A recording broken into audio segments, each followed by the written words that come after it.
Hey folks, welcome to the DarkHorse podcast live stream 187. Why are we so slow today? What? 186. 186. Yes. Oh, okay. 186. There it is. All right. Yes, it is the 186th live stream. I'm Dr. Bret Weinstein. This is Dr. Heather We're Hine. on super speed. Okay. All right. I'm apparently the dial which adjusts my speed has been set on the setting in which it makes large jumps rather than small jumps. We're going to dial this in over the next few minutes. There we Don't worry go. too much about it. All right. But anyway, It is 186. it is 186. I believe, unless I've got that wrong. It's but 186 in the shade. let's not linger on that question, right? You Fair are Dr. enough. Bret Weinstein. I'm Dr. Heather Hine. Here we are with the live stream evolutionary lens of the DarkHorse podcast. We've been coming at you with this for a good long time now. Yes. Over 3 years. It has been Over 3 years. Over 3 years. And we're just going to keep on going. So you can join our watch party at Locals right now, or you can join in what would be a chat elsewhere. But that is the place, the only place that the chat is happening. And we encourage you to join our Locals for both that reason and because the private Q&A that we've been doing at my Patreon for almost 3 years, or actually over 3 years now, we're going to be moving to our Locals as of this month. So that'll be on the last Sunday of the month, and we very much encourage you to go there. And you'll also be able to get to our Discord server there from our Locals. So we're going to talk about all the other places that you can find us and such at the end. But for now, we'll also do a Q&A, live Q&A after this episode. And the one remaining piece of business that we want to talk about before we launch into content is, of course, our sponsors, for whom we are very grateful, whom we take seriously and vet carefully. And we have 3, as always, at the top of the hour. who literally make this all possible. They make this all possible. Yes, we are extremely grateful for all 3 of them this week. They are Uncruise, American Hartford Gold, and Mudwater. Our first sponsor this week being Uncruise, Small Ship Adventures. Uncruise explores by sea and by land. They have boats that hold orders of magnitude fewer people than most cruise boats, and they take their passengers to some of the world's most magnificent places: Panama and Costa Rica, Galapagos, the Sea of Cortez in Mexico, Alaska, even our own backyard, the San Juan Islands. When Uncruise first approached us, we were skeptical. Our standards for travel, and especially anything bordering on adventure travel, are very high. We have years of experience leading trips to the Scablands of eastern Washington and the Columbia River Gorge, as well as the Andean Paramo, Galapagos, and the Amazon. We know that most trips do not meet expectations. Uncruise, in contrast, exceeds expectations. The small boats of Uncruise allow passengers to get real, deep experience. Their largest boat can accommodate a mere 86 guests. The boats of Uncruise take small groups of people to places that larger boats can't go, and the excursions are designed to bring people into deep nature without destroying it. When we spoke to CEO Dan Blanchard, we discovered a shared ethos with him: the value of wild, roadless nature, the value of exploration and of observation. We took an Uncruise week-long trip through the inland waters of Southeast Alaska in early May of this year, and were blown away by what we saw and what we were able to do. We saw sea otters with their pups, mountain goats, eagles in their nests, brown and black bears, puffins, orcas, humpbacks, Arctic terns. To be fair, only Bret saw the puffins. But On the entire boat, I may be the only person who saw the yes, but you got a beautiful picture. Oh, man. Yeah. Arctic terns, too many species to list, really. And mile after, I don't know how everyone was on one side of the boat looking at a bunch of awesome stuff, and you wandered to the other side of the boat, and there they were, puffins. Part of my nature. Yeah, well, sometimes that's me, but it wasn't this time. True. I really wanted puffins. Anyway, there were puffins there. We just didn't all see them. And mile after mile of the most breathtaking scenery. Each day we got off the boat to hike or kayak, and the crew and naturalist guides were, to a person, kind, knowledgeable, and enthusiastic. The food was surprisingly good as well, and food preferences and sensitivities were handled perfectly. And every sailing with Uncruise is all-inclusive. Transportation, drinks, farm-to-table cuisine, daily excursions, everything is included. Uncruise understands that the boat is just a tool. Their small ship cruises take guests through communities and locales on the ground so they can have actual experiences.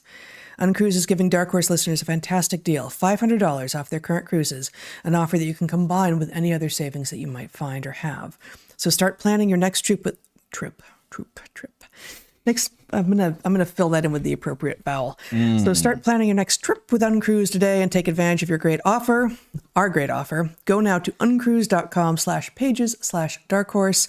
Remember to save $500 on your trip. Go now to uncruise.com/pages/darkhorse. And again, that's uncruise.com/pages/darkhorse. And I feel like my tempo dial is now inching up. So you're just just a little bit. Bring it down. We're going to bring it down a little bit, folks. Yeah, I find myself thinking back to that cruise regularly. I have been all summer, which is a very good sign about the quality of it. It wasn't just great while we were there, but it gave us lots to think about. Absolutely. Our second sponsor this week is American Hartford Gold. If you listen to DarkHorse regularly, then you already know just how incompetent and unstable many of our institutions are becoming. You may well have known that before you were listening to DarkHorse. Interest rates are sky high. We are caught between runaway inflation and a recession. We are assured that all is fine while the cost of food, housing, medical care, schools, everything climbs. Our leaders are increasingly nonsensical. All of this threatens businesses, jobs, and retirement funds.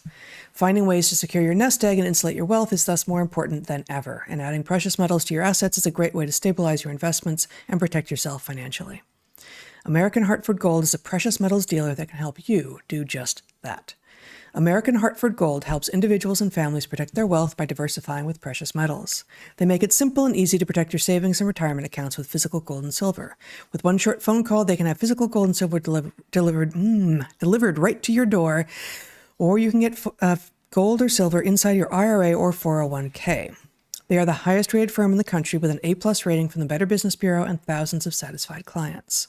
And if you call them right now, they will give you up to $5,000 of free silver on your first qualifying order. Contact them today by visiting the link in the episode description below or call 866-828-1117.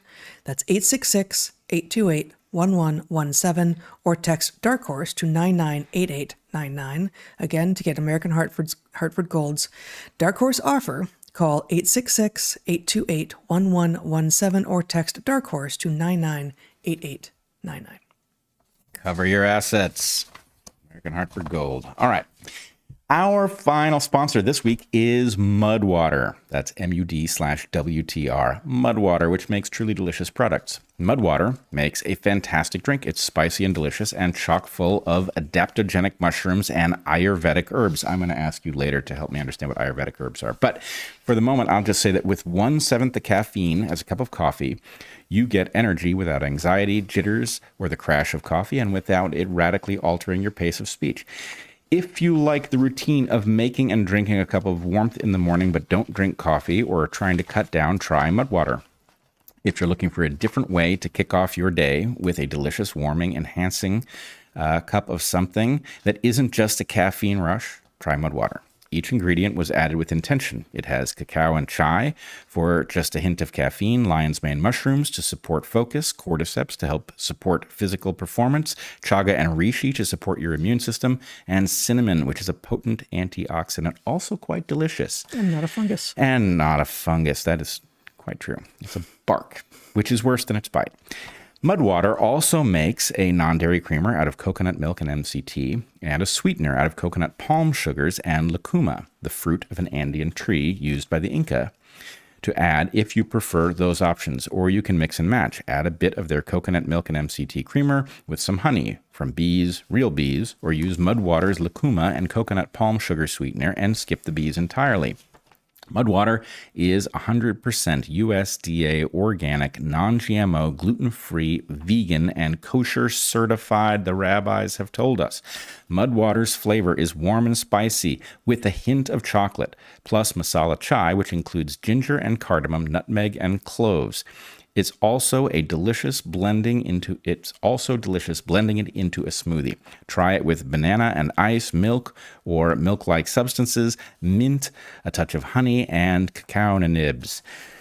To get 15% off, go to mudwater.com. That's mudwtr.com/darkhorsepod to support the show. Use the code darkhorsepod for 15% off.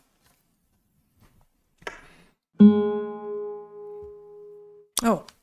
Yeah, no, we're podcasting. Oh, we're back. Oh, sorry. I was just reading my issue of County Highway that came this week. County Highway, the first issue, if I'm not mistaken. This is awesome. This piece I was reading, Son of Joshua Tree. I was actually just looking back at the lead because I finished this yesterday. Son of Joshua Tree, Coachella babies overrun desert paradise, Airbnb schemers displace weirdos and freaks, mysterious energies remain.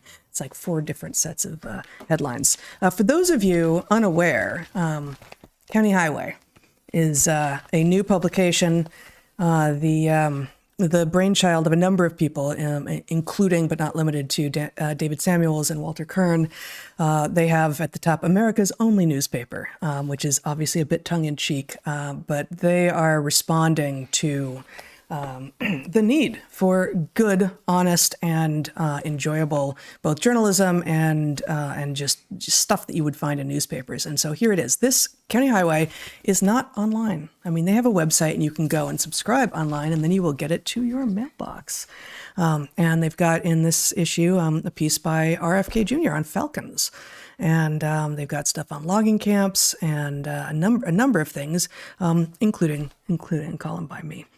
But that is not the reason to subscribe. You can also find it across the country in a number of bookstores, feed stores, record stores, lots of places that such publications, magazines and such might be sold. You will find this. And once you pick up a copy, you'll probably want to subscribe. Yeah, super cool. And, America's only newspaper where you don't have to put news in scare quotes. That's right. That's right. Actual news. Yeah. Wheat crop disaster, worst since 1917. Stressed wheat produces only a single grain. It's just fabulous stuff here. So I recommend this as well. Not a paid sponsor at all, but friends of the show, and we are enthusiastic about this amazing and very unique project. Indeed. All right. Actually, before we move on to the serious stuff of the episode, about which you have many things, I want to consider your observation in that last ad that cinnamon is a bark. Mm-hmm. Now, this reminds me of, and I think we've mentioned this on the show before, that we were, 15 years ago probably, in an IKEA in their seconds room, because IKEA wasn't cheap enough. We had to go to their seconds room. And there's actually some interesting stuff to be found in IKEA's seconds room, as it turns out, including, as it turns out, a solid wood bench that we still have in our entry today. It was slightly marred, just a tiny bit of marring, but it was 100% mango wood, because mango is not just a fruit. Of course, mango is a species of plant that happens to have as its growth habit, it's a tree form. And of course, therefore, lots of trees wouldn't make good furniture, but it turns out that mango wood does. And when we were interested in it, but in the seconds part of IKEA, it's not really clear. It's not the same sort of thing that you do to go and check out. We had to find someone who worked at IKEA to get him to, get it to us. And he objected mightily to our characterization of a piece of furniture as being made of mango. Mango, right? Yeah, he said, we don't do that here. Mango is a fruit. We don't make furniture out of fruit. And he claimed to have tasted the bench, and it didn't taste remotely of mango. No, he did not. But the rest of the story is actually true, right? Yep. And it was both surprising and not surprising to hear from someone who had just never been in the place where mangoes are grown, that they have internalized what they occasionally find in their market as if delivered by gods, right? This fruit just comes down from the sky and shows up in plastic clamshell cases, right? And that's all it is. There's nothing else known as mango out there. And so that story reminded me, I was reminded of that when you said that cinnamon was a bark. When I said it's not a fungus, because that's a sort of a list of mostly fungus, and then you get to cinnamon. The part of cinnamon that is used in mud water is the bark of the cinnamon tree. But yes. Cinnamon isn't a bark. Cinnamon, the product, is a bark. Cinnamon itself is a... see it until the very end. You caught me. I was speaking in shorthand, and I was doing that while we are recalibrating the speed at which I talk in regular hand. Why I'm talking with my hands, I don't know. But, it's an ethnic thing, I guess. Yeah. But, Yep. Well, I'm glad we covered that topic-ish.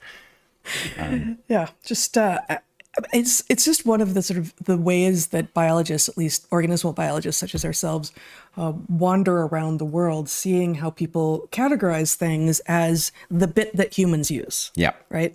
And I know you don't do that. You said it that way in line in an ad read, following my interruption. So I was already throwing you, right.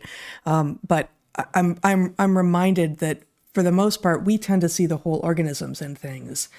And it makes, for instance, shopping at a grocery store rather a longer process because you're considering, what what is this? What was the original plant? What, does it make sense, for instance, to be buying apples in August?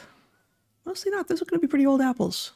Those are going to be old apples or apples from a far remove. Whereas stone fruits and cherries and berries, yeah, this is the moment. This is the moment. So thinking about what the organism is and where it grows and when it grows and how it was grown is all part of the sort of organismal biology approach to the world. It results in lots of practical advice. Like if you were to encounter a cinnamon tree and feel inclined to eat directly from it, stop when you get past the bark.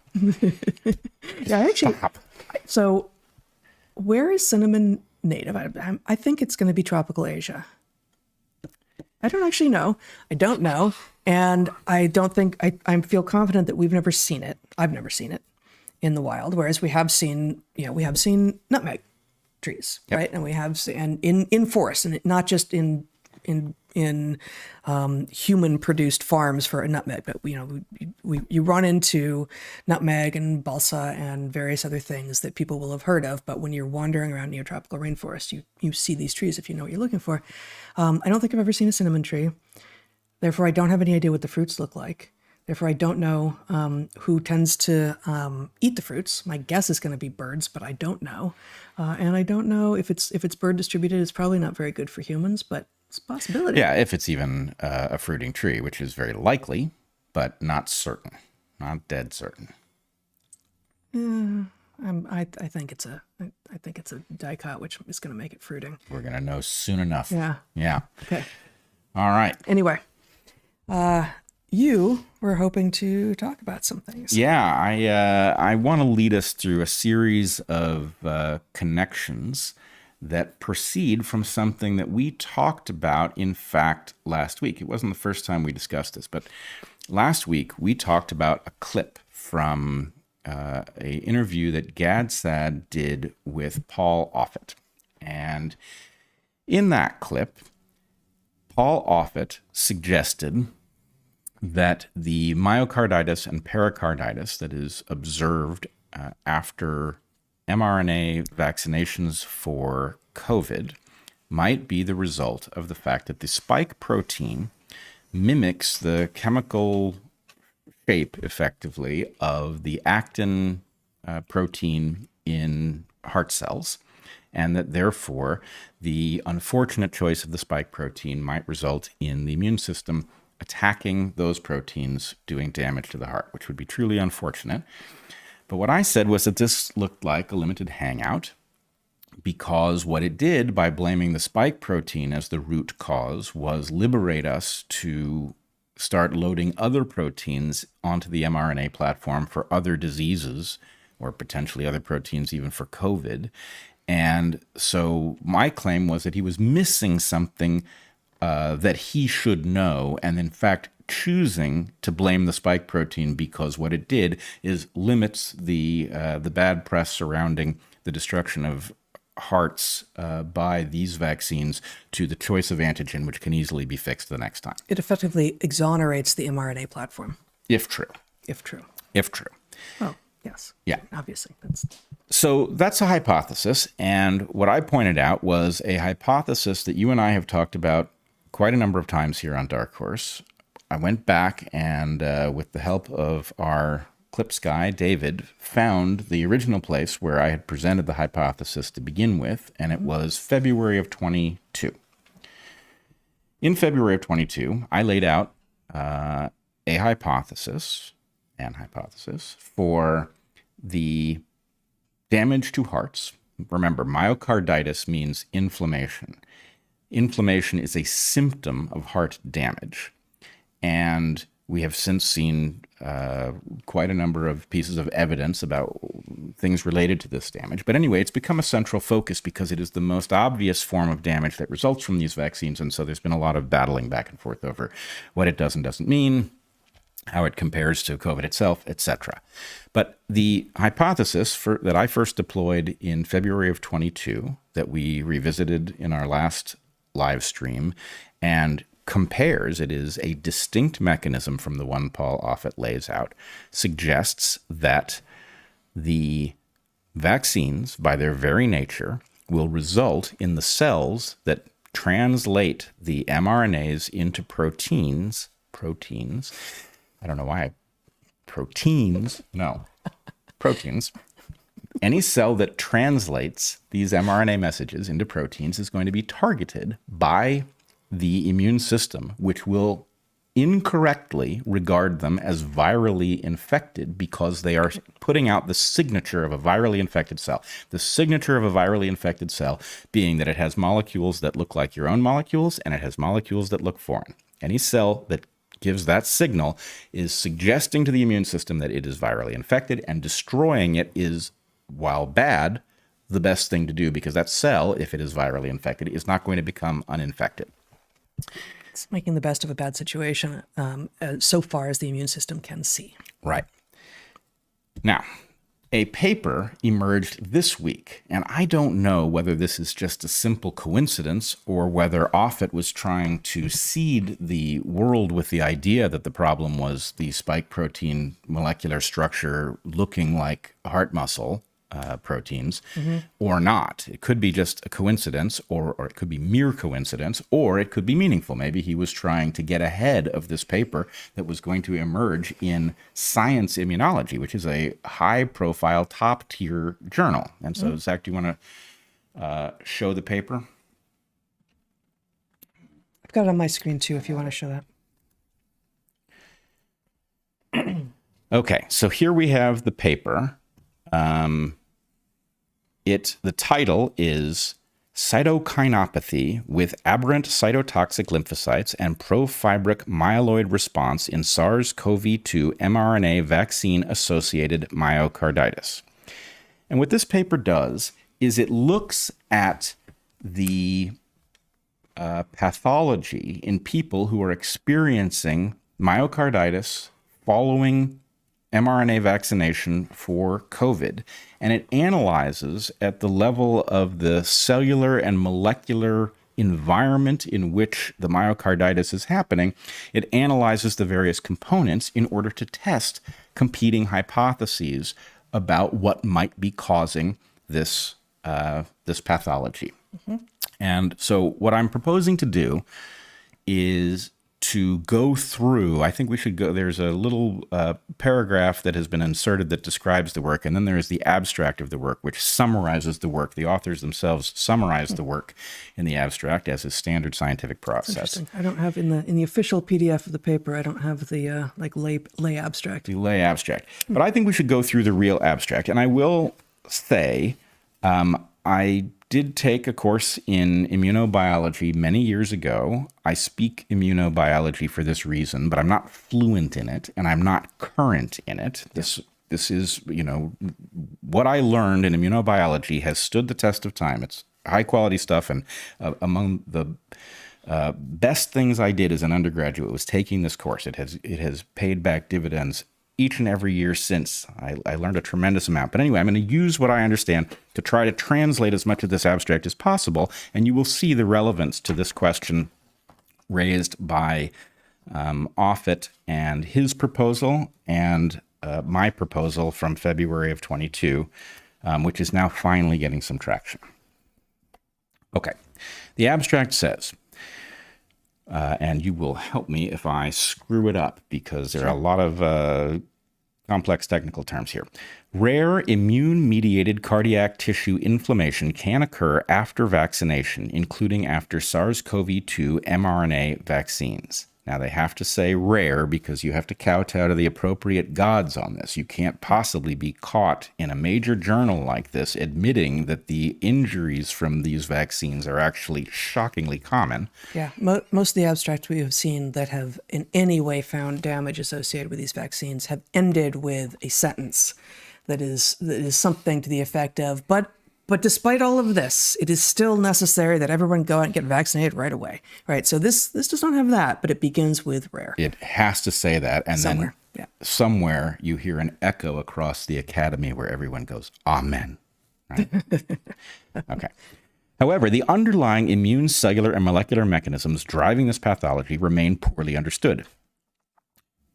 Here, we investigated a cohort of patients who developed myocarditis and or pericarditis. And I should say, myocarditis is inflammation of the heart itself. Pericarditis is inflammation of the pericardium, which is the sac in which the heart sits. So these are both heart-associated inflammation, but in a slightly different tissue. Yeah. I mean, With elevated troponin, you've heard us mention troponin recently in the study that we covered that John Campbell had covered, where instead of waiting for people to walk in with some sort of a pathology that caused them to seek medical help, they simply assessed troponin levels in people who had been vaccinated and found them in something like 1 in 35 people, indicating an awful lot of damage that's subclinical, that doesn't cause you to seek attention from a doctor, but is enough that it's measurable in your blood. but I'm sure it'll be fine. It'll be just fine, of course. Amen. B-type natriuretic peptide and C-reactive protein levels, as well as cardiac imaging abnormalities shortly after SARS-CoV-2 mRNA vaccination. So these are just markers that they're using. Yeah. Contrary to early hypotheses, patients did not demonstrate features of hypersensitivity myocarditis, nor did they have exaggerated SARS-CoV-2 specific neutralizing antibody responses consistent with hyperimmune humoral mechanisms. Specific or neutralizing antibody responses. So this is going to take a little unpacking, but what they're saying is people have suggested that there might be some folks who, I think this is what they're saying. Some folks may have sensitivities which make them prone to myocarditis, and they may be just simply triggered by this vaccine. They don't see evidence of that. Mm-hmm. They also say that there's no evidence with hyperimmune humoral mechanisms. Now, what they're talking about here, humoral mechanisms are not entirely limited to, but they are primarily talking about antibodies of the kind that you have heard overly focused upon with discussions of these COVID vaccines. What they're saying is we do not see an overabundance of SARS-CoV-2 antibodies causing the heart to be inflamed. Okay, so they are ruling out these proposals. We additionally found no evidence of cardiac targeted antibodies. Autoantibodies. This is what Paul Offit was suggesting, right? That autoimmune antibodies created because the spike protein mimicked what he said was the heavy chain of the actin molecule in the hearts would result in those antibodies being findable. They didn't find them. Instead, unbiased systematic immune serum profiling revealed elevations in circulating interleukins of a number of different kinds, chemokines of a number of different kinds, and matrix metalloproteases. Metalloproteases. I don't know the significance of those second two classes of molecules. These are enzymes. I don't know much about it. So they're saying they didn't find them. Subsequent deep immune profiling using single-cell RNA repertoire sequencing of peripheral blood mononuclear cells during acute disease revealed expansion of activated CXCR3 cytotoxic T cells and NK cells. Now, this is where the rubber meets the road, and I realize that was not a sentence to make you think anything important had happened, but what they're saying... Well, no. I mean, many people would read that sentence and say, I have no idea what's going on here. Maybe there's something important here, but I can't interpret it. NK. So NK is natural killer. Cytotoxic T cells, these are T cells that kill your own cells. Also sort of colloquially called killer T cells. Yep. Both phenotypically resembling cytokine-driven killer cells. Now, what they're saying is inflammation, and actually people who listen to the Umberto Meduri Paul Merrick podcast, which I highly recommend, we'll maybe come back to it later, will remember a discussion that we had in there about the fact that inflammation is part of the body's adaptive response to disease, and that it gets away from us for various reasons. And that's when it's pathological. It's not that inflammation is inherently bad. It's part of the immune response. But then it can get away from you, which is where things become serious. But what they say is that you've got you've got these cytotoxic T cells, natural killer cells, both phenotypically resembling cytokine-driven killer cells. So what they're describing is they're peering into the process of so-called vaccine-induced myocarditis, and they are finding the body reacting as if it is fending off an infection in the heart, exactly as I proposed. Yep. In addition, patients displaying signatures of inflammatory and profibric CCR2 and CD163 plus monocytes coupled with elevated serum-soluble CD163 that may be linked to late gadolinium enhancement or cardiac MRI. So they're talking about something that they're seeing, they're looking into these hearts with magnetic resonance imaging, and they're seeing pathologies that are grossly evidenced. These are not molecular level pathologies, but they're seeing them, which can Just a lot of specifics here that are going to be inside baseball, even for us with regard to what are the indicators that are useful, since by and large you cannot detect damage directly. So what we're seeing here is a lot of proxies for damage measured a lot of different ways. A lot of different proxies, a lot of different measurements. But they say, so that last sentence, we go back to the beginning of it. In addition, patients displayed signatures of inflammatory and profibrotic profibrotic, which means this is basically scar tissue formation. That's what that means. And so what we're talking about is not, okay, this patient had a transient inflammation of the heart, which went away, and thank goodness they got away with it, and now they can go back to life. The point is they lost capacity in the heart. This is not proven, but what they're saying is we see a pathology that is consistent with a heart damaged by natural killer cells and cytotoxic T cells, in which scarring is the best repair that can be made. So that heart is now damaged for life. It now scars in the best case, and this person is now vulnerable to things like arrhythmias. They are less capable than they once were, and this is a potentially life-shortening pathology. Right, and so let me, I know we're not done with the abstract yet. You're in the middle here still, but you mentioned, this is therefore not transient. How then have they been getting away with calling the myocarditis and the pericarditis transient in so many cases? In part, and some of this will no doubt be intentional, but much of it will probably be utterly unintentional, because doctors, like everyone in any field, will often conflate the underlying thing with the thing that they are measuring and imagine that they are the same. If what you are measuring is inflammation in its acute phase, that acute inflammation will indeed be transient.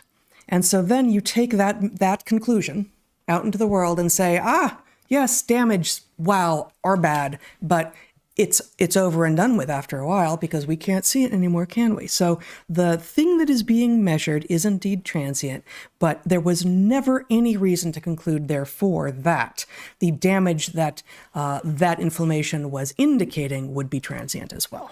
Right. So it's a little bit like if you had a building collapse and you detected it by the dust that was kicked up. The dust might clear, but it doesn't put the building back up, right? So anyway, they're using proxies, which is frankly what you just simply That's a great analogy. What you have to do with all of this stuff, right.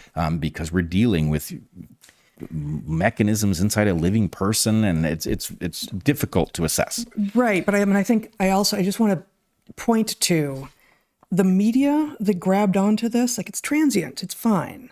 The "it's fine" thing was their conclusion, based on a misunderstanding, in part because of the misunderstanding of the people actually doing the research, of what transient is a reference to. Transient is not a reference to the damage. Transient is a reference to the particular thing that was measured as an indicator of the damage. And so whenever you see any of these conclusions being trotted out in the media, you have to wonder, what actually are you talking about, right? Like transient in this case is true. And people will, go to their graves saying, no, but it's transient. It's like, yes, but the thing that's transient isn't anything worth talking about, actually. That the only reason we're talking about that is because that was what was measurable, and the map is not the territory at some level. Remember the Spin Doctors? The group, the band. Like 1990s band, had a great album. Yeah. The Spin Doctors were named after a phenomenon that was very real called Spin Doctors. Spin Doctors were people who went, I believe, to presidential debates and maybe other things, and they were there in the room, ready. They were listening to the debate, and if their candidate, the one they had been hired to protect, screwed up, they would immediately lodge in the room of people who were trying to figure out how they were going to report the story. They would lodge the interpretation that minimized the damage or flipped it into a win or whatever. Now, the idea is, okay, how are we going to take the dire fact of these radically novel transfection agents producing heart damage? How are we going to get the blue team faithful to all, look down their noses at people who are concerned and say, you're obviously a right-wing nut job. Everyone knows the myocarditis is, and then transient is going to be the way they're going to spin this very devastating indictment of that technology into something that no reasonable person could worry about. That's what they did. All right. So let's just finish this out here. Together, our results demonstrate upregulation of inflammatory cytokines and corresponding lymphocytes with tissue-damaging capabilities, suggesting a cytokine-dependent pathology, which may further be accompanied by myeloid cell-associated cardiac fibrosis. What they're saying is what we see is a reaction consistent with the body damaging its own heart. Why would it do that? Because it's programmed to fend off viruses if they get in there. As bad as heart damage is, an infected heart is worse. So that's what they see is a pattern consistent with that results then in cell-associated cardiac fibrosis. That is to say, scarring, which is the best case. It's bad, but it's the best case. These findings likely rule out some previously proposed mechanisms of mRNA vaccine-associated myopericarditis and point to new ones with relevance to vaccine development and clinical care. So what that means is the Offutt mechanism that he proposed last week, I don't know if he proposed it before that, is not consistent with the findings that they made. And what is consistent, they say that this is a new proposal or a new set of observations, but the point is you ought to notice that that new set of observations is consistent with a hypothesis that we put together on camera on DarkHorse. Now, I do want to say, I say my hypothesis. I do not mean this is my hypothesis alone, and in fact, I went back to the original this is important where you're about to go, and this takes us far from this paper. Can I just share a couple of excerpts from the end of the paper first? Because we're probably not going to come right back to this paper. The very end of the discussion of the paper. On the basis of our findings, longitudinal clinical monitoring of vaccine-associated myopericarditis patients may be warranted to assess potential persistence of cardiac abnormalities. Yes. Then in the same paragraph. Yeah, and may be warranted is... Then in the same paragraph, future studies building on the translational relevance of our work will be important to further optimize the excellent safety profile of mRNA vaccines among specific demographic subgroups. Amen. Amen. Right. Now, they do, specific demographic subgroups, it is becoming acceptable, nay, it will be required soon to reflect back and say, yes, maybe we shouldn't have been vaccinating the young men after all are bad, right? Like that is becoming the thing that is now not only acceptable, but necessary. And this specific demographic subgroups is the nod to that future orthodoxy. But will we ever get to a legitimate orthodoxy in which there is widespread understanding that, as you are saying, and this is where I'm going to just hand it right back to you, actually, these were not ready. These were not ready. They couldn't have possibly been ready. This platform is not ready, and no one should have gotten it. Yeah, nowhere near ready. Right. But, I mean, look, I don't want to say anything negative about these authors. My guess is these authors faced a problem. They did good work. It successfully advances the ball in terms of how much we know. This now goes out of the realm of hypothesis. We now have a mechanism that appears is now the presumptive mechanism, right? We know what it is, and we now know what it implies. And frankly, that's hugely important. But the fact that they have to riddle this piece of excellent work with,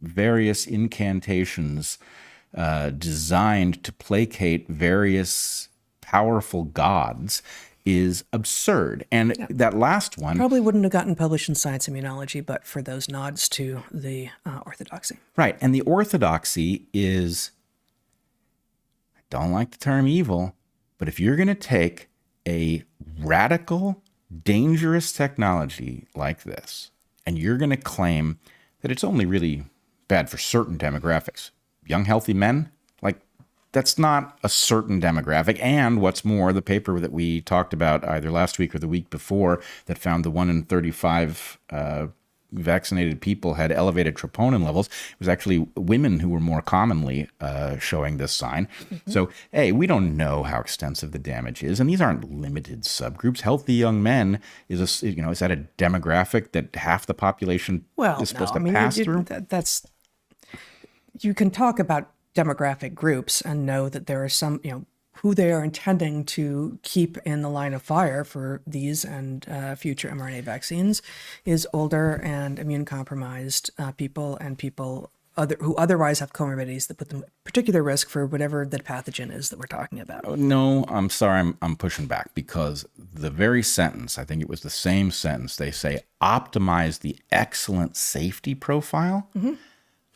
Yep. What in God's name does that mean? These things. I mean, that's why I read it, but I don't think specific demographic subgroups is a legitimate way to understand populations. We know we were talking about, as were some other people, the need to risk stratify both our understanding of COVID and our understanding of the mRNA vaccines as they were being trotted out. And almost no one was doing it. And that was part of why you got, parents living, scared parents living in scared fear until they could get their tiny children vaccinated with so-called vaccines that were at much more risk of doing damage to their children than the virus ever would. Right? Risk stratification is a massively important thing that we need to be talking about. And risk stratification is great, but when you have a novel technology that is a threat to a huge fraction of the population, and then you minimize it by talking about demographic groups, instead of saying, actually, we don't know how big a threat this is, and we don't know if we're noticing it in young, healthy people because it gets obscured by the pathologies that older, unhealthy people tend to have anyway. So the point is this. They're just way ahead of what we understand, and they're using language to minimize it, and that's not cool. That said, again, the authors did excellent work, and they got it into a high-profile, top-tier publication, and these are compromises they may have had to do, and I don't judge them for that. Okay, back to the other point. I keep saying my hypothesis. I do not mean it is my hypothesis alone, and I went back to the initial presentation of it on DarkHorse from February of 22. And in fact, in that initial presentation, what I say is that I was working this out and I presented it to some people privately, and they told me that they had heard a related hypothesis, or maybe the same hypothesis, deployed by others. And I went and looked, and I found Peter McCullough had alluded to such a thing. Mm-hmm. I now know Mark Girardeau has alluded to such a thing. I mean, in fact, his whole bolus theory, with which I have one significant disagreement, but his bolus theory is predicated on the same idea. I ran into a new one this week. David Wakefield, of all people, had described a similar mechanism. So why am I focused on this being my hypothesis if it wasn't mine alone? I want to make this clear to people. One, the system requires us to track where ideas come from and how well they stand up to test. Now, when I say it's mine, what I mean is I didn't get it from anybody else. Okay? I put this together based on what I understood. That means if it turns out to be borne out by empirical tests, as it now has, that tells you something about how good my model is. Not perfect. Maybe I could have been more precise. I certainly could have been earlier, and I wish I had. But nonetheless, the point is, one, if the system is supposed to work, people who have predictive power have to have their credibility elevated. Now, you and I, so if the system does this badly, if you elevate thieves, for example, then you get the inverse effect where people who aren't responsible for a particular thing get credit and they have their credibility elevated. For the system to evolve in the right direction, you have to be able to track who is capable of seeing something coming, making a valid prediction, and then having that prediction borne out. But the other thing is, you and I have endured shocking indictments of our credibility and effectively attacks on whether or not we belonged in a conversation about COVID and its treatment.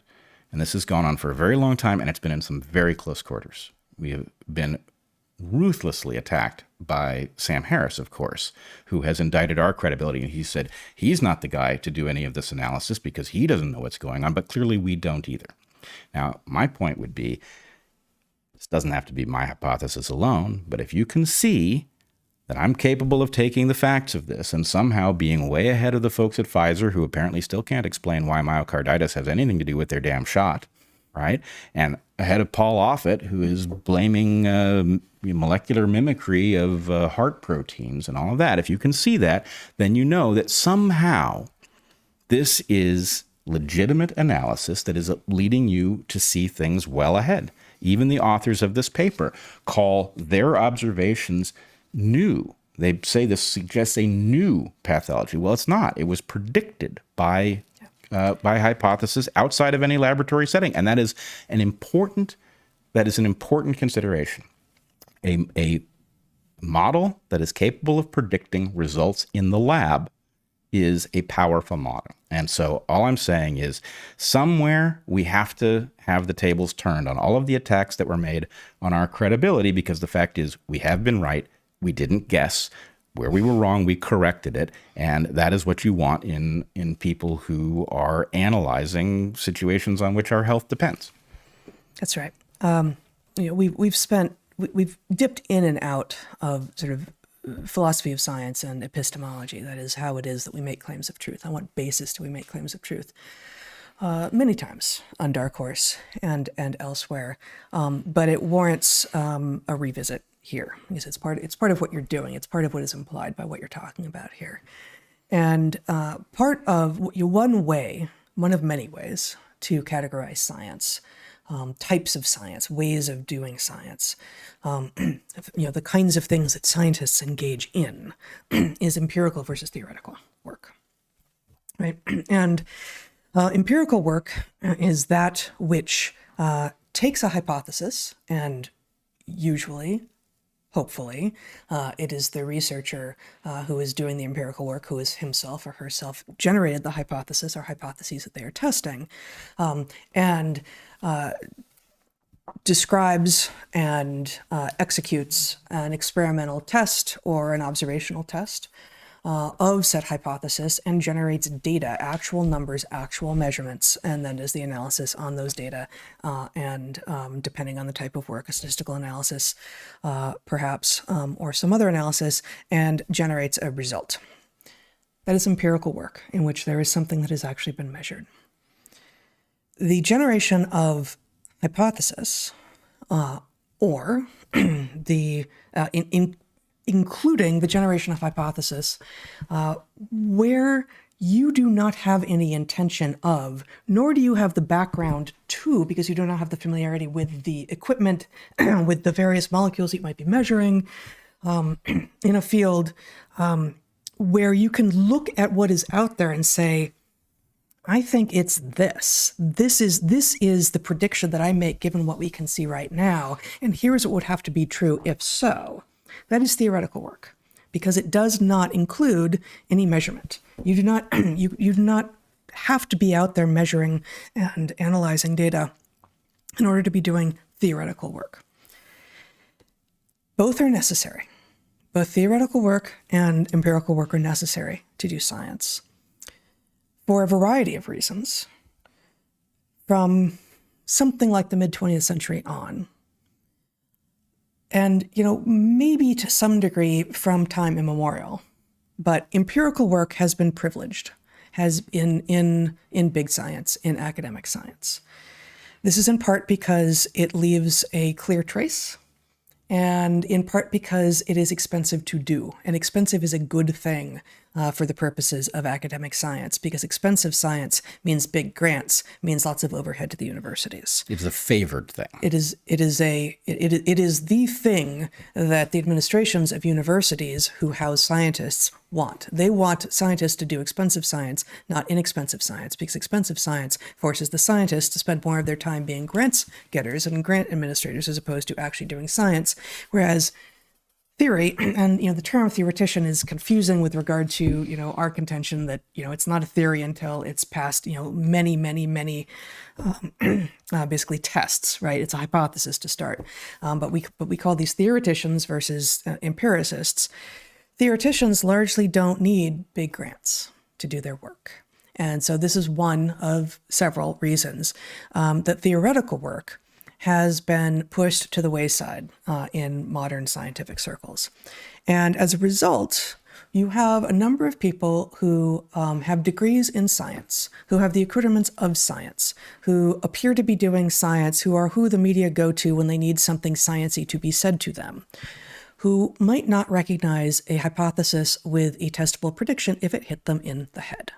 And that means that what they're doing may be absolutely necessary, but it's a piece of science and it's not all of science. And frankly, it's not the hard part of science. It's not the rigorous part of science. Using equipment that other people have generated with molecules that are signifiers, that are proxies for things that other people have generated is not actually that hard. It's a little bit like following a recipe. And you have to be good at following a recipe, but you don't have to actually be able to see the big picture, whereas theoreticians generally do. So, one, it's worse than that for theory. And the reason that it's worse than that is that not only is theory cheap to do, but theory eliminates a large fraction of the experimental work that gets done by giving you a map of where to look. So say that more. So what you mean there is if you don't have an idea about what you're doing, if you don't have a map, if you don't have a theoretical understanding of the situation, you could throw the dice and do any number of, almost infinite number of experiments, and most of them will be irrelevant because all it would have taken was having a theoretical approach to begin with to narrow the subset of experiments or tests of hypothesis that you might have done in the first place. Yeah, that are worth doing. Right. And in fact, you can see that right here because let's say we take Paul Offit's feeble understanding of the danger of these things. Mm-hmm. Okay, it's based on the antigen that the mRNA transcript produces.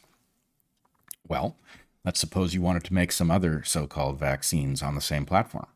You got to run a test for every single one of them in order to figure out whether they are good or bad antigens. Yep. On the other hand, if the theoretical viewpoint says, actually, no, the platform is fundamentally flawed and it's not, spike protein's bad, but it's not just the spike protein. The lipid nanoparticles are bad, but it's not just the lipid nanoparticles. It's actually the most fundamental element here, the one you can't swap out, which is uridine's bad. Well, it's the mRNA transcripts that produce a foreign protein in your cells, which is going to get your cells targeted, and then the pseudouridine stabilization of the mRNAs that make this process a long-term process rather than a short-term process. If your theoretical understanding leads you to that, the point is you don't need to go test every antigen. That's right. It's already, it's not going to be productive. As soon as you've got a foreign antigen, you know that you're stepping into the same mechanism. Now, you might want to run a few tests because it would tell you something. If, hey, it doesn't matter what antigen we swap in, as long as it's foreign, we see the same thing. That would tell you, oh, yeah, this model was correct. But knowing that this model test from widely disparate antigens. Right. Yeah. So the point is the part of the academic system that has gone full bore on the idea that the data is king, that science is data driven, right? This is a coup, and it is staged against theory. Now, doing theory alone isn't any good. You have to do the empirical tests, but someone does. And that's the other thing. The empirical tests have to be done. The empirical tests have to be done, and I was going to argue. But the empirical tests also can't exist absent the theoretical work in the first place, and those can be done by the same people. They can be. Now, there's a risk when they are done by the same people.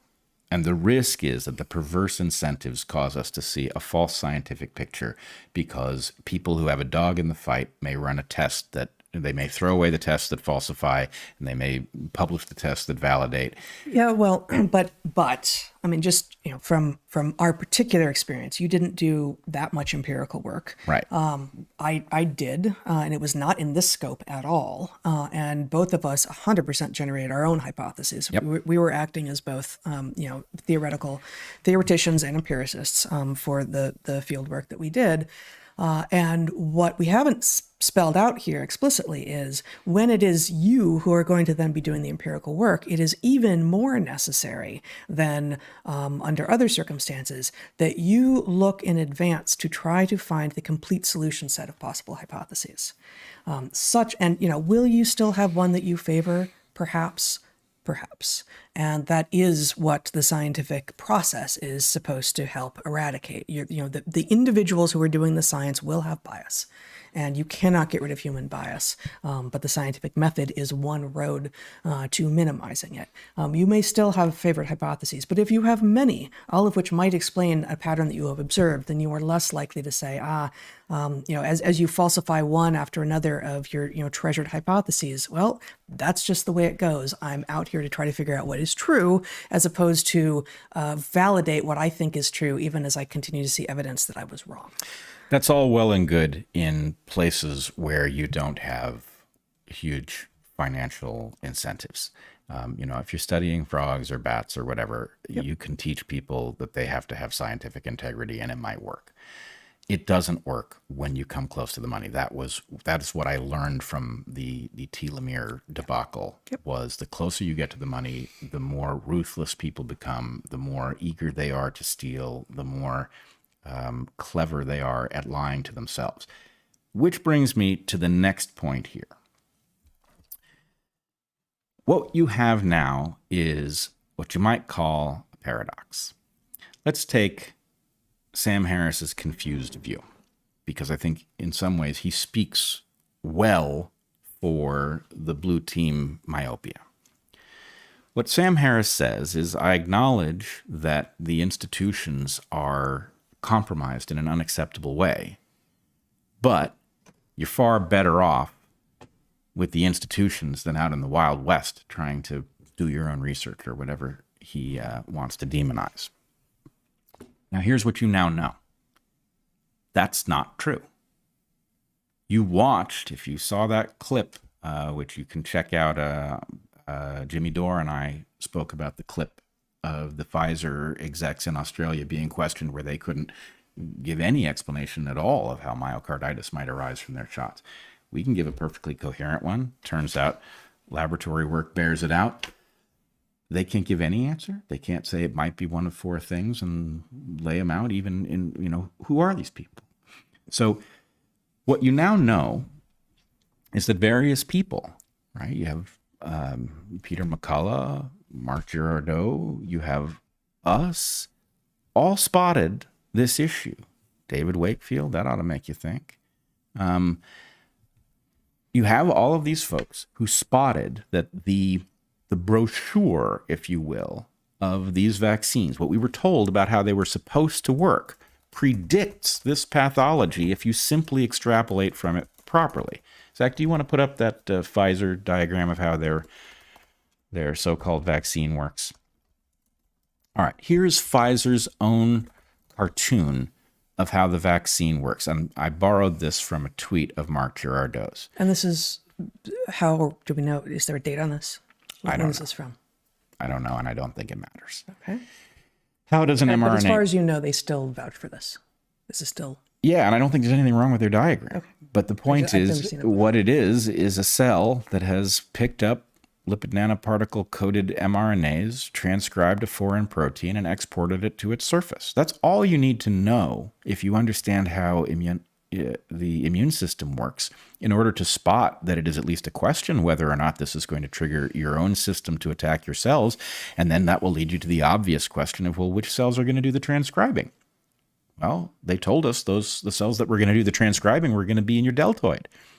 As soon as you know that that's not true, you have a four-alarm fire. So this was all deducible.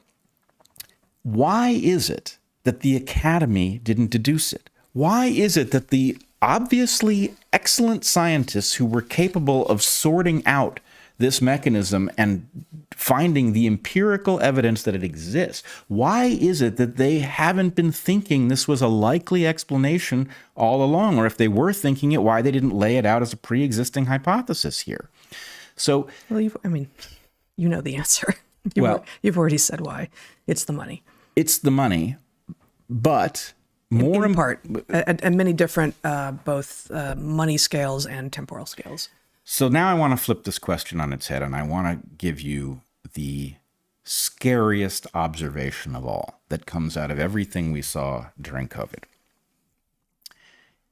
It was very easy to outthink the experts. Doesn't mean it was easy to do. Outthinking experts is tough, but they were thinking so feebly that it was very easy to outpace them. It was very easy to get ahead, and get ahead doesn't mean be more compelling. Get ahead means be more predictive. See things coming ahead of time that the experts claim not to have known were coming. Now, we don't know if they were lying or they're too dumb to get it, but it doesn't matter. The lesson here is one that actually you will have heard hinted at many times on DarkHorse. You may remember a conversation that I had with Steve Patterson, in which Steve Patterson and I had both come up with the idea that we were living in a dark age. Steve Patterson puts the beginning of that dark age earlier than I do, but it doesn't much matter. The idea that this vibrant technological sphere in which we live is actually a cryptic dark age in which our scientific tools are artificially feeble because our belief structure is interfering with their use. That's where we are, and the evidence that that's where we are is now in plain sight. You have a novel technological mechanism being deployed massively across the globe that was foreseeably going to do damage to all your tissues, including your heart. That was foreseeable based on what was understood, and the people who were supposed to do the foreseeing couldn't see it. What do? You have dissidents on the outside saying, here's a problem. It's evident that it will be real. Why are we not looking at it? And the answer is, oh, well, those are quacks. Those are quacks. You can just, look at their Wikipedia pages. They're quacks. These aren't people you'd listen to. You've got to listen to the institutions because, as frustratingly flawed as they may be, they are the gold standard. No, they are not. They're not quacks. Well, they are and they're not. They are the official quacks. And the actual quacks don't quack at all. Some of them. That got very confusing. It did get confusing. Well, that's the way with ducks. They're confusing clade. They are a confusing clade. Mm-hmm. But anyway, point being, what I learned in graduate school is that a stuck field is easy to beat. Doesn't mean it's easy to get credit, doesn't mean it's easy to get heard, but if you just simply want to understand the world better than people in a stuck field, all you've got to do is free yourself from obligations to their sacred principles, right? That works. You've now seen it happen with COVID, where people who just simply were not part of that system, either freed themselves from it or weren't part of it in the first place, were able to figure out what was coming ahead of everybody else. That ought to terrify you, because what that says is that all of those fields in which the so-called experts were minted are broken. They are incapable of protecting your health. And that includes medicine, it includes virology, it includes vaccinology, it includes the entire regulatory apparatus. These things are broken, and I would claim beyond repair. That's not a good thing, but nonetheless, the evidence is right there. So that's where we are, and it does suggest that this dark age is having implications in ways that are not abstract and theoretical. This isn't some, discussion to have in your speakeasy. This is actually a material emergency in which we have vaccinated a good fraction of the people on planet Earth with something that never should have been injected into them. And we did so even though there were foreseeable harms that some of us tried to raise the alarm about. And instead of listening to those people and saying, hey, that's a good point, maybe we ought to study that, we were demonized and belittled. And okay, that didn't work, but it could have. It worked better than it should have. So that's a pretty dire picture. But it is now a picture supported by the evidence, right? We don't have to wonder whether or not Peter McCullough is a quack who was once well published in his field, but now he's become a compromised marginal thinker. Nope, he was right. His colleagues who didn't see this and injected who knows how many people, they were wrong. That's where we are. Yep, that is where we are. And I don't know if it will be recognized. Well, It has to be. And I do have the feeling in the last week that again, we've been talking about this issue of your own cells producing foreign proteins and triggering an autoimmune response that damages your own heart. We've been talking about that since February of 22. Right now, August of 23, that idea is finally lodging in enough minds, in enough public discussion. Something about that Offit piece caused this now to be a question, because maybe presenting that hypothesis in isolation doesn't work, but presenting it as a competing, everybody's heard of spike protein, everybody knows that they're supposed to fear it. And then when Paul Offit overplayed his hand and tried to blame the spike protein for everything, it made it possible to say, here's why, as good as that sounds, as much as that sounds like an admission of what they did wrong, it's actually the opposite, that allowed this to break into public. I don't know that the genie goes back in the bottle on this one. I think they may have screwed this up now in the same way that they screwed up lab leak, and I think we may finally be able to have this discussion in a sober way. I hope you're right. I think genies are going back in bottles all the time, not by actually stuffing genies back in bottles, but by it's like the genie metaphor equivalent of dilution being the solution to pollution. You kind of like, there's so many genies out there, and there's so many misdirections. There are so many things that you can draw people's attention to over there. Will it be another new virus? Will it be another new war? Will it be another visit from aliens? There's a lot of places to distract people, and then coming back to this, like, oh God, COVID again. Must we? Well, I'll tell you how we're gonna know, I think. Oh, I think we'll know. I just have little faith that it will actually happen, because I think we are up against something that is not willing to lose. Well, I don't care. I mean, it lost lab leak. It lost lab leak, and it is now losing control of this one. And it is gonna have to face up to this, because if it tries to load other things into that mRNA platform, and it has a repeat on myocarditis and pericarditis, which is effectively inevitable, then people are going to know. They're going to know what they're looking for. So here's how I think we will know whether or not this one has finally crossed a threshold where they can't re-obscure it. Mm-hmm. There are many people who have played a net positive role on COVID, some of whom I like very much personally and in terms of their professional contribution, but who have had what I would call a misplaced caution over what to do about COVID.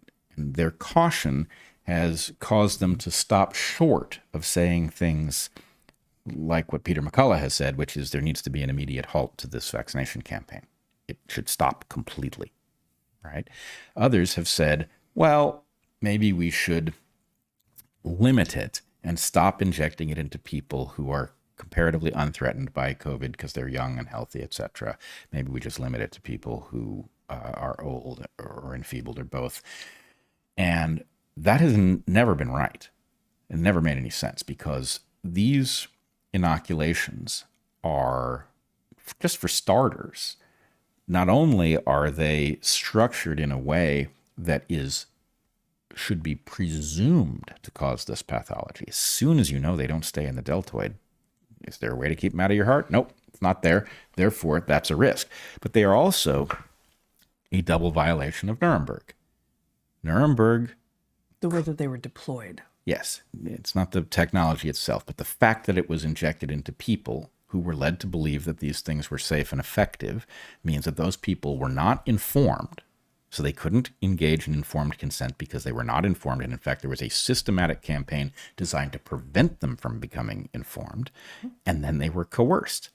And the fact is, both of these things are forbidden. Informed consent has to not be coerced, and it has to be correctly informed, not misinformed. So you have a double violation of Nuremberg. And my point would be there's no principle by which Nuremberg should ever be violated. The fact that we did violate it, and now we have a huge population of people that can tell us something new about the pathologies and who they afflict most, is irrelevant. You don't get to inject some huge fraction of the population and then figure out what the dangers are and then, back off your vaccination campaign and exclude some people from it. These things were not properly tested. They sped them right past all of the things that would have told us that this was true, either in animals or told us this was true in a small number of unfortunate people who were part of a clinical trial. And so what I want to know is when those folks are going to recognize that what's on the table, what we now know about the pathologies emerging from this, are serious. They are well supported by evidence. They are not rare. And that means that nobody should be injected with these things, not another one. And that was true from the beginning. Now it's very, very clear it's true. So I'm waiting to see all of those folks who have been advocating for a voluntary process of getting vaccinated with this stuff, or a limited process where we vaccinate the vulnerable, or whatever it is. None of those things make any sense in light of what we now know, and I am expecting that those people in that group with integrity, which is a great many, are going to have to reconcile themselves to the idea that caution about backing off the vaccine program is not where it should be. The caution should have been in deploying it, and halting it should be something we do instantaneously now that we know what we know, and we should have done it all along. I agree, obviously, that we should have done it all along. I do wonder to what extent politics affects even the good people in a non-egregious way, such that some people who have been advocating for, not giving these products to the young and healthy, and paying specifically attention to the risk stratification of both the disease and the vaccine, could begin to be heard, just as we could begin to be heard, more effectively by coming at it in stages. And that truth is not inherently nefarious. I agree. All I'm saying is, I don't think that was ever what was unknown about these inoculations was substantial enough that objection to the entire process was correct from the beginning. I do understand that people, as the authors of this paper, are caught in a bind, that many of the high integrity folks have been caught in a bind. There's lots of stuff that you and I know, that you and I know that we don't say. Sure. Right? And that should be true for all intelligent people who are speaking publicly about things for which a majority of people have been sold a bunch of lies. Right, but that's my point, is whatever process led people to say less than they knew or to understand less than they should have, that's gone. At this point, any reasonable person looking at the evidence who has integrity should be on the side of, wait a minute, what did we do? Mm-hmm. This should never have happened, and if it should never have happened, no part of it should be continuing, period, the end. So that is what I am hoping for, and that is what I am expecting if those folks are up to the challenge. And it's not going to be easy because, of course, as we started this discussion, within the academy, there is a religion that requires you to mumble the right kinds of words in order not to be viewed as a heretic. So, okay, the question is, can you now join the heretics long enough for what should have happened long ago to happen now? And I really hope that it does. Indeed. Did you want to talk about the paper in the strangely named journal Vaccine X? Yes. Hey, let me. So, I thought you wanted to talk about that as part of this. Part of this, I'll set it up slightly, although I don't know much. You can show my screen if you want. This is. You mentioned this paper existed. Its title is Relapsing Myocarditis Following Initial Recovery of Post-COVID-19 Vaccination in 2 Adolescent Males Case Reports. So the paper is, as that title suggests, 2 case reports of relapsing, recurring myocarditis in a 15 and a 16-year-old male after mRNA vaccination. But just a word first about the journal. What a strange name for a journal. It turns out So it's Elsevier, which is the most major of the academic publishing outfits, the most predatory, I think, as well. Maybe that just goes along with being major. It likes to claim that it was Galileo's publisher. That claim does not stand up to scrutiny. It's really, they've used the name of Galileo's publisher. But anyway, they like to claim that it's that old and important. Yeah. So, I mean, they publish a huge number of the influential scientific journals. Also, I believe, correct me if I'm wrong, maybe you won't know, a number of textbooks. I believe they're also textbook publishers as well, which of course is a totally separate, well, not totally separate, is a different way of getting money out of people who shouldn't have money extracted from them in that rate, which is to say undergraduates mostly, and medical students. But anyway, Vaccine X is basically the pay-to-play version of the journal Vaccine. Vaccine is Elsevier's premium peer-reviewed journal, and Vaccine X is a pay-to-play journal where for $2,000 you can get your paper in Vaccine X. So I don't think there's anything wrong with it, but I think we should separate the term pay-to-play, which I think is a good term for corruption, for pay-to-publish, in which you have a journal in which there are editors, presumably. Yeah. Yes, and the fact is this is not a peer-reviewed journal. It looks like one, but it is not. And that scheme is not uncommon. And there's something inherently wrong with something in such a thing. And I would also point out, if you peer review is, of course, completely broken. Yep. The idea that you need resources in order to publish on top of a system in which you basically need resources in order to do any research that is going to be recommended or recognized by an academic institution just further makes science an elite process that is not open to people who actually who only know how to think, but don't also already have resources with which to publicize what they want to, with which to actually do what they want to do or publicize what they want to do. Yeah. I did imply, but I did not mean to imply there's nothing wrong with the idea of a pay-to-publish journal. There's nothing inherently wrong with the work in a pay-to-publish journal. Absolutely. I think pay-to-publish journals are a despicable and predatory outgrowth of a very broken and corrupt system. But the fact that something shows up in one doesn't count for it or against it. It's effectively like a different version of the archive, where you have unpublished, unreviewed work that is available. It just gives the veneer of legitimacy that comes from a journal that looks, you can't tell just by looking at that page that this is pay to publish rather than peer reviewed. And I believe there are hybrids, but nonetheless, never mind any of that. What you have here is a paper. And, you could say, well, it's a very small study because it only involves 2 people. But what it really is 2 case reports, it says so, of adolescent males who got myocarditis following a administration of these COVID so-called vaccines. And what it reports is something you want to read, or should I just summarize it? Yeah, you can. What they report is that even though these cases had appeared to clear up, that effectively they've got relapses, and those relapses appear to be about, I believe it says that they show new lesions upon investigating the hearts of these young people. Yeah, the CMR, which I can't remember what that stands for, showed new focal areas of edema in the first case report and stable lesions in the second one. They reached full recovery with normalization of cardiac enzymes after a few days. So full recovery being the measure of the cardiac enzymes. Yeah. Only.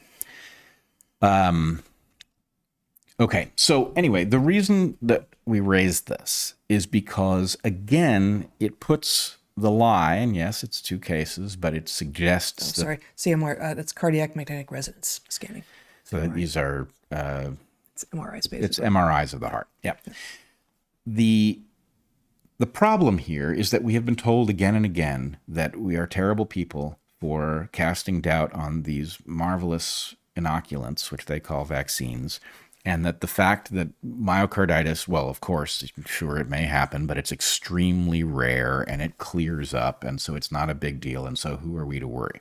And the answer is you don't know anything. I'm not sure I would have predicted that it would clear up and recur. But the idea that people who've gotten a clean bill of health after having myocarditis, which no cardiologist would tell you is a minor condition, or no good cardiologist anyway, the fact that these relapses occur is extremely concerning. Why are they occurring? Is it an ongoing pathology even though the heart has cleared these mRNAs? Are the mRNAs that have been hyperstabilized with these pseudouridines migrating around? That is not obvious. And in any case, the idea that people who had effectively no risk from COVID in the first place were inoculated with something that had this potential, and that then the concerns of other people who might think, well, maybe I shouldn't get one because myocarditis doesn't sound like something I want, were told, well, if you do get it, and that's going to be very unlikely, which it isn't, but if you do get it, it's likely to be transient and you'll go on your way. No big deal. And the answer is no. How many times do we have to say it? We're talking about hearts, and we're talking about heart damage. And the fact is, heart damage doesn't repair. You get a scar, and a scar means you have a lesser heart. That's a heart that can do less. It's less efficient. It's less capable of enduring insult in the future. This is not a minor issue at all. And the fact that these maniacs decided to inject people who stood to gain effectively nothing from it, in spite of the fact that the inoculations didn't prevent transmission, which still wouldn't have justified giving them to people who stood to gain no benefit personally. But they don't block transmission. It didn't control the disease. So that we harmed these people for no reason whatsoever. And the harm is one that is going to adjust how long many of these people live and what they can do during that lifetime. Is there anything, more precious that you could rob someone of? This is robbing them of their own physiologically generated freedom, the capacity to live a life that you don't have to worry that your heart was damaged by some stupid experiment that somebody ran on you in 2021. Yeah.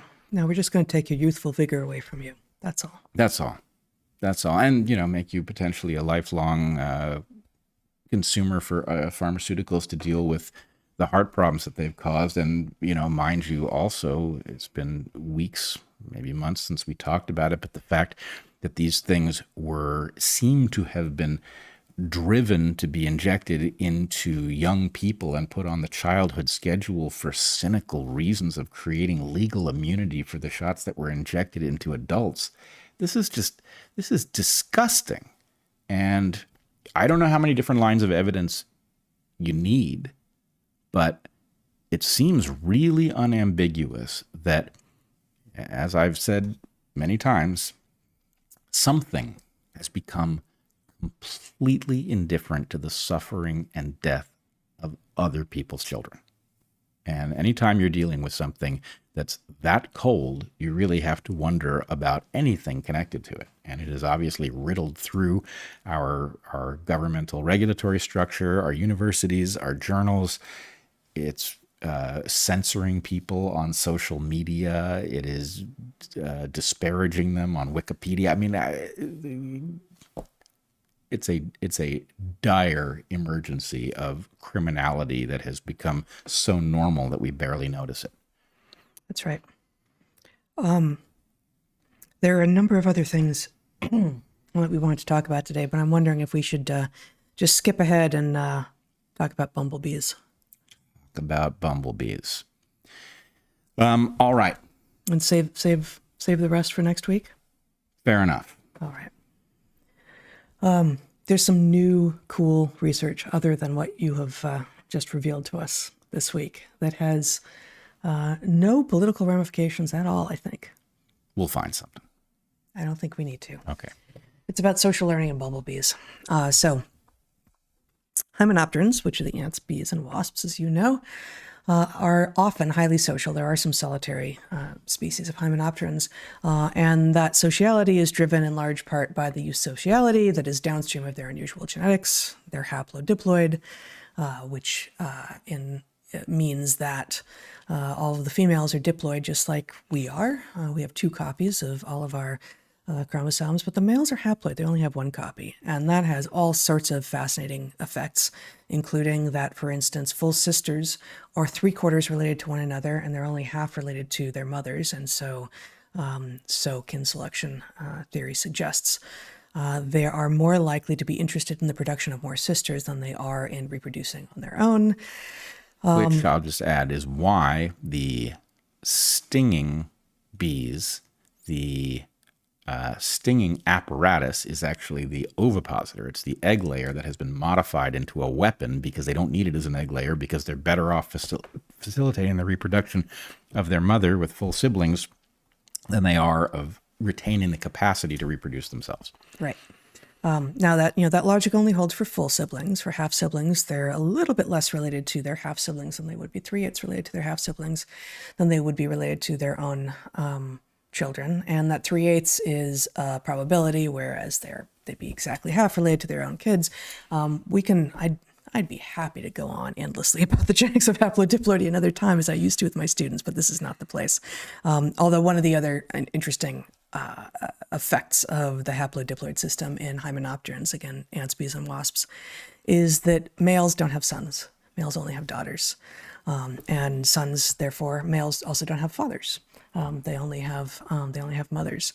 So all of that is which makes for a kind of a fraught relationship. Yeah, with whom? Between these fatherless sons and their mothers, who are wrongly described as queens but are really slaves of the colony. Anyway, it's not fraud at all. They're 100% related to their moms. Right, which could be rough. I don't know. No, it's not helpful. So it's been long assumed that the behaviors of the social insects were innate, genetic, right? Not socially learned. But new research suggests slightly otherwise. So, no, not yet. Take my screen off while I scroll to the top. Here, okay, now you can put my screen back on. This published, I believe this week, or at least very recently, in PLOS Biology. So this is an open access journal, high quality journal. Bumblebees acquire alternative puzzle box solutions via social learning, published by a number of people out of Queen Mary University of London. And I will just read first the introduction and then the abstract, and then we'll talk about it a little bit, or the first paragraph or so of the introduction. The diversity of behaviors observed in some insect societies is on a par with or exceeds that of some mammals, and includes the construction of architecturally complex, climate-controlled nests and the division of labor between foraging, brood care, and nest defense.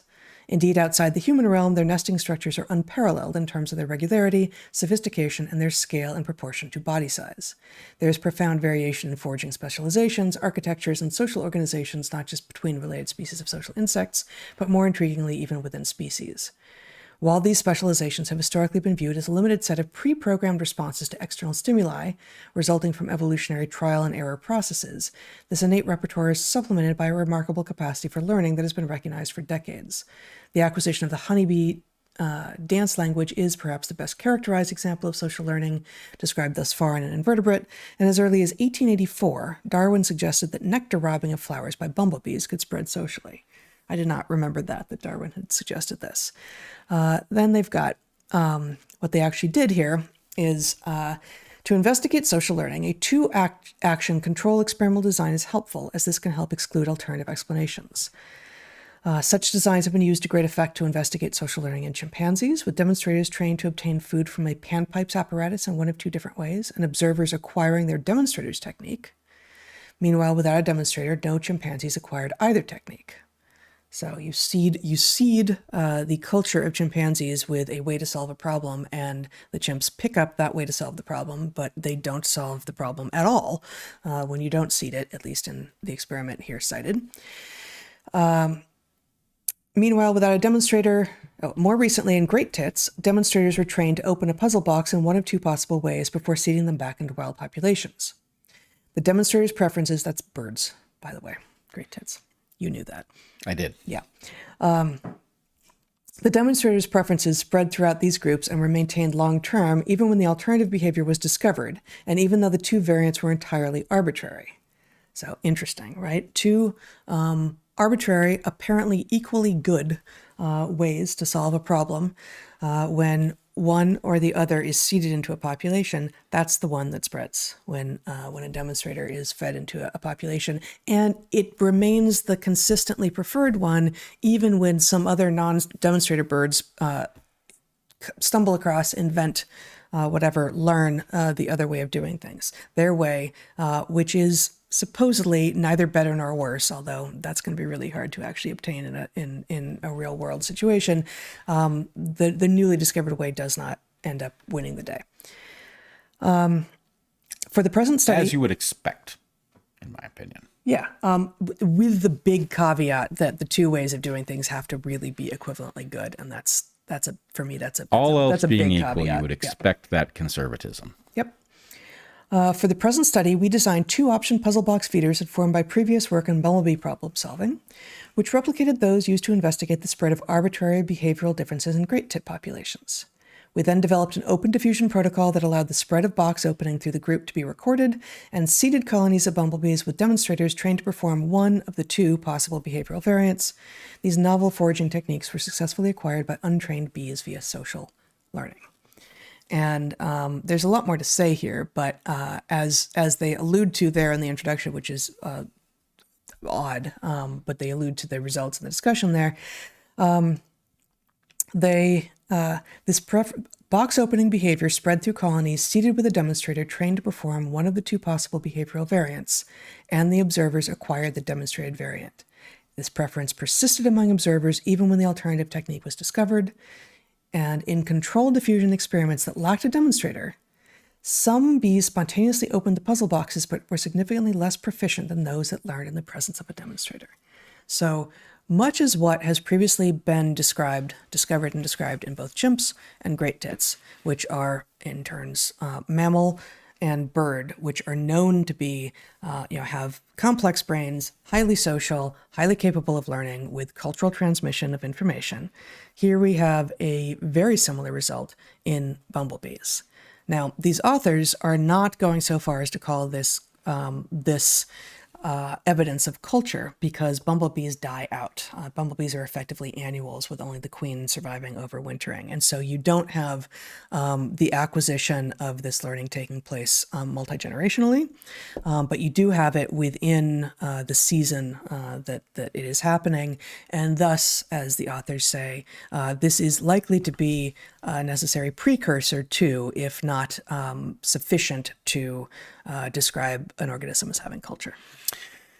Yeah, frankly, I find that distinction a little arbitrary. I get why it is. They're using a definition of culture that requires cross-generational transmission. Yeah, and that is a real distinction. Yep. On the other hand, all of the capabilities here, transmitting a behavioral phenomenon like that across a population, I would say, it raises questions because not all hymenopterans are annuals.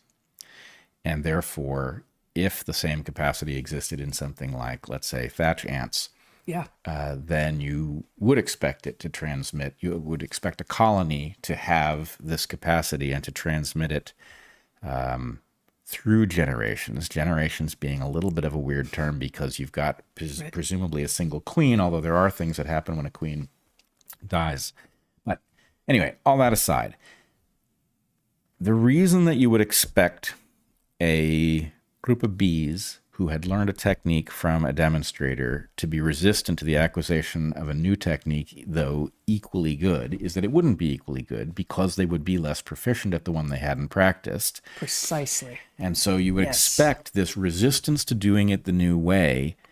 And the real question is, how much better does the new way have to be than the old way in order to overcome that conservatism, which then becomes a model for exactly what we have in civilization, where there's a tendency to want to do things the way we've done them, which is the right tendency. And then there is sometimes a benefit that is worth engaging in the changeover cost. Well, and I think here is one of the places where bumblebees being annuals and humans decidedly not will make the answer to that question potentially very different. right? Like if you've got a colony that has a months long, a lifespan measured in months, rather than a societal lifespan that could possibly be measured in millennia or at least centuries, it's a very different analysis to say, okay, like I don't care how many times you manage to do the thing, you're going to be dead next month. And it probably doesn't make sense for you to learn a totally new technique when what you're doing is equally good or even just slightly less good. And I will say, actually, that with regard to the bee work, it was like they had like a turn a red thing counterclockwise or turn a blue thing clockwise. I don't remember the specifics, but there was a red and a blue tag. And red is right near the edge of what bumblebees can see very well. And so when there is no demonstrator, blue tends to be the thing that is discovered. They both work equally well, and the bees can see the red, but they don't find it first. That said, when the demonstrator is trained on red and blue is discovered in that colony, red still persists. So that suggests that sort of like sensory exploitation is not going on here, right? Like that, oh, well, we can see this thing, but actually, Georgina over here has discovered, the thing that we can all see better. So let's go there. It's like, you know what? We're all going to be dead soon. Let's just stick with what we know. Well, again, there's going to be a threshold of superiority. And in fact, I didn't read the paper, so I'm just learning about the technique. But it does seem to me that you can actually, you've got a continuum of difficulty that you could deploy that would cause you to find the threshold at which the changeover was worth paying. Right. And it would be interesting whether that changeover, that threshold was at a different place at a different point in the season. Yes. Right? Precisely. But anyway, that is really interesting. And that does sound like such a fun experiment. Doesn't it? There are a lot of boring things you can do in biology graduate school, but that sounds like fun. Yeah, no, it does. And social learning in bees, and just reminding us again that we imagine ourselves the only ones who are capable of the things that we do on this planet at our peril. It's silly, right? There are a lot of other ways to be, and many other organisms do things better than we do, and many do things worse. But also, there are a lot of other ways to arrive at similar kinds of skills. And here we have an example in bumblebees. Ways to be a bee. Ways to be a bee, indeed. All right, I think that's gotten us to the end of our first hour or two here. We're going to take a break and come back with a Q&A that will only be on Rumble and later on Spotify as well, I think. Are we putting these on Spotify? Yeah, the Q&As. Okay, so you can ask questions in the live Q&A at darkhorsesubmissions.com. That's where that happens. We've got a lot of good guest episodes coming out right now. You mentioned earlier the one that just came out on Saturday with Berto Baduri and Paul Merrick. And it's a conversation which many people who have watched it have had a rather profound experience from it, because it talks about a story, an unknown story. In fact, we broke it on DarkHorse, an unknown story where pharmaceutical skullduggery upended a safe therapy in favor of a new and highly profitable and not safe therapy. And it ultimately ended up having something to do with COVID, but this started 20 years before. So anyway, it's a very interesting story, very well worth engaging, and I would encourage you strongly to go check it out. Excellent. Also, please check out Natural Selections, my Substack. This week I posted a piece I wrote a few years ago called In the Footsteps of Those Who Came Before, about walking the Jumbo trails in the Andes, in the Ecuadorian Andes, which in the mountains of South America, the soils are such that when you walk a path a lot over time, it wears in. And some of the trails that you can now walk in the Andes, specifically in the Macapacuna Reserve, where we spent time with students, The walls, they're very narrow. It's basically single track. You wouldn't want to bike there, but it's single track. You can't go two abreast. And the walls are sometimes over the height of a human head. Often these are 3-4 foot high walls, and that's not made mostly by moderns. These were made by Yumbo people who coexisted with and were actually in some collaboration with the Inca and existed before the Inca came to Ecuador. It is truly remarkable to know that you are literally walking in the footsteps of people from 1,000, 2,000 years ago, and try to imagine what their lives were, and not make simplistic generalizations about what they must have been because they were ancients. So that's at Substack. That's at Natural Selections this week. I would encourage you again to join our locals. The Discord is going to be on there soon. We have the watch party, right now for this and for our Q&A, for our live streams, and we're going to start doing our private Q&A only on locals starting this month on the last Sunday of the month. We have DarkHorseStore.org where you can get some stuff, PSYOP until proven otherwise, DarkHorse stuff, Epic Tabby. Our Epic Tabby has been absent lately, but he'll show up again soon, I would hope. He's been on vacation. No, it's August, I guess. He's like an extended walkabout. No, he's fine. He's good. He just has been camera shy of late, as has Tesla, our panther cat. You can get copies of Hunter-Gatherer's Guide to the 21st Century everywhere books are sold, including at Darville's here in the San Juan Islands, where it's signed. And we forgot to mention last week that you are continuing to have excellent conversations at your Patreon, and you had those this last weekend, and you will continue to have those even as we try to encourage most people to move over into locals. But your higher level patrons are still going to be having conversations with you on the first Saturday and first Sunday of every month. Yep. Coalition of the Reasonable, if you want to talk about current events, and evolutionary biology is the other discussion in which we talk about, sometimes it involves current events, but it often it is focused around evolutionary principles and questions. Anyway, they're both great. Excellent. And both at your Patreon and my Patreon and our locals soon, you're going to get access to our Discord server, which is just a wonderful, wonderful group of people engaging in difficult and not so difficult topics, having book clubs, karaoke, happy hour, lots of great stuff. And every week that we do a Q&A, we start out with a question from them.